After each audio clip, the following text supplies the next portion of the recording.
Hello बंधु बान्धवीসকল আজি এই ভিডিওটো বহুত ইম্পৰ্টেন্ট হয় কাৰণ এই গুৱাহাটী ইউনিভাৰ্চিটি আপোনালোকৰ কাৰণে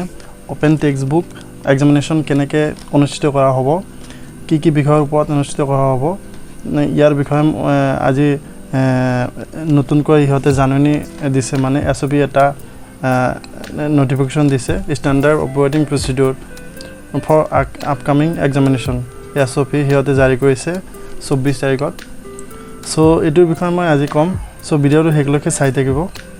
जो एटू চাব আপোনালোকে on the basis of deliberation of appropriate level of the following SOP is issued by the following for all ensuring examination being conducted by Guwahati University. All students here be informed go through the carefully and flow accordingly. ইয়াতে কোৱা হৈছে যে open text book open examination যেটো হ'ব হেতু SOP already হতে নিয়ম নীতি বান্ধি দিছে কি কাৰণে কেনেকৈ এক্সামিনেশ্যন হ'ব হেতুৱে কৈছে আৰু এক নম্বৰ চাব all answer must be handwritten by examination in A4 size paper হেতুৱে কৈছে যে আপোনালোকে যেতিয়া এক্সাম দিব A4 সাইজত লিখিব লাগিব আনসাৰ বিলাক a model answer sheet is uploaded in the portal মানে হেতুৱে এটা মডেল আনসাৰ sheet বনাইছে গুৱাহাটী ইউনিভাৰ্চিটিৰ পোৰ্টেল যেটো আছে হেতুত হেতে আপলোড কৰিছে হেৰিটো এনেকৈ হ'ব মানে চাই লওক আপোনালোকে এটো পেজটো হেতে ক্ৰিয়েট কৰি অলৰেডি দিয়া আছে গুৱাহাটী ইউনিভাৰ্চিটি পোৰ্টেলত ওয়েবসাইটত সো হেতু কৈছে the model answer sheet may be also downloaded print out and then used for writing answers হেতে কৈছে যে মডেল আনসাৰ sheet black অনলাইনত দিয়া আছে আপোনালোকে প্ৰিন্ট আউট কৰি কিনে এটো তাতে লিখিব পাৰিব হেতু কৈছে দুই নম্বৰত কোৱা আছে all pages must be contain page numbers যিমানখিনি আপুনি A4 সাইজত যিমানখিনি লিখিব হিমানখিনি এটা এটাকে পেজ নাম্বাৰ দিব লাগিব হেতু কৈছে আৰু নাম্বাৰ অফ 3 নম্বৰত আছে number of pages may be less or more than 10 pages যে আপোনাৰ 10 পেজতকৈ বেছি হ'ব পাৰে কম হ'ব পাৰে but no case the uploaded document be more than 5 MB size আপোনালোকৰ যিমানে হওক 10 পেজে হওক 15 পেজে হওক 20 পেজে হওক কিন্তু এটা কথা মনত ৰাখিব যে হেতুৰ যেটো পিডিএফ বনাব আপুনি পিডিএফ টো সিঙ্গেল পিডিএফ হ'ব পিডিএফ টো 5 MB কৈ যেন বেছি নহয় মানে হেতু কৈছে 4 নম্বৰত আছে এই procedure is laid down the portal এটোত ক্লিক কৰিব দিছে to know how to scan and convert the answer sheet in PDF and can be reduced less than 5 MB already এটোৰ ওপৰত মই ভিডিও বনাইছো মই মোৰ চেনেলত যাই চাব পাৰে আনসাৰ শীটৰ ওপৰত মই ভিডিও এটা বনাইছো this is very crucial for successful uploading as such the examination should be practiced and here properly how to limit less than specific size identify the skin properly at 10 page document will be around only 2 MB size only হেতু কৈছে যে এক্সামৰ আগত আপোনালোকে practice কৰি থাকিব photo মাৰিখিনি practice কৰি থাকিব হেতুৱে কৈছে আৰু 5 নম্বৰ দিয়া আছে to do it is mentioned in point 4 above some apps have been recommended in the portal কিছুমান এপছ আছে স্ক্যান কৰা হেতে গুৱাহাটী ইউনিভাৰ্চিটি পোৰ্টেলত দিয়া আছে কিছুমান এপছ হেতে ৰিকমেন্ড কৰিছে কিন্তু আপুনি বেলেগ এপছ ইউজ কৰিব পাৰে হেতু কৈছে the students use similar other apps also Sonabot dia said the question paper will be available for downloading 30 minutes before beginning the examination. আপোনালোকৰ question paper to 30 minutes আগতে পাই যাব মানে যেতিয়া এক্সামিনেশ্যন হ'ব তাৰ আধা ঘণ্টা আগতে আপুনি question paper পাই যাব পোৰ্টেলত গুৱাহাটী ইউনিভাৰ্চিটি পোৰ্টেলত হেতু ডাউনলোড কৰিব ল'ব পাৰিব Sonabot 7 নম্বৰত কৈছে the student will be able to upload the PDF copy answer script after 30 minutes from the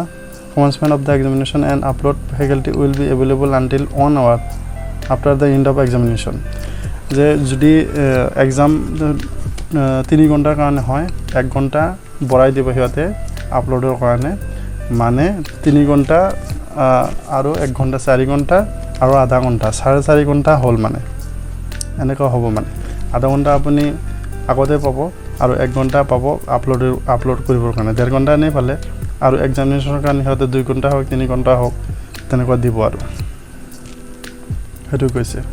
1 ঘণ্টা টাইম পাব আপলোডৰ কাৰণে 8 নম্বৰত দিয়া আছে যে once a student upload document he cannot be again so make sure that the answer sheet is properly scanned, converted to single PDF, maintain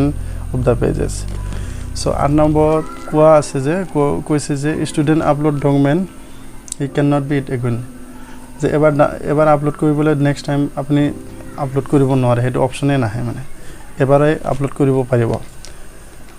next আপুনি upload কৰিব নোৱাৰে। সো এটো ভেৰি কেয়াৰফুলি কনভাৰ্ট যেটা কৰিব, আপুনি স্ক্যান যেটা কৰিব হেতে কেয়াৰলি আপুনি PDF বনাব। 5 MB বেছি হলে আপলোড নহব, হেতু বহুত কথা চাব আপুনি।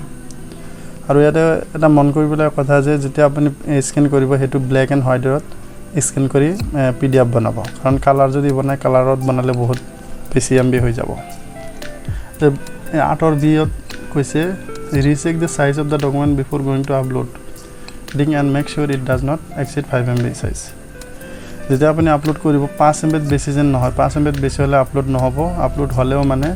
দিগদাৰি হৈ যাব, নেক্সট টাইম আপুনি আপলোড কৰিব নোৱাৰিব। 8 সি কৈছে so students are strongly advised to practice this procedure, scanning and conversion PDF using a document available at hand. so হেগানে হতে কৈছে যে এক্সামৰ আগতে এটো প্ৰ্যাকটিস কৰিব কৈছে, আপুনি স্ক্যানিং কেনে কৰিব লাগে, PDF কেনেকে বনাব লাগে, এটো সেইকাৰণে কৈছে আৰু প্ৰ্যাকটিস কৰিব দিছে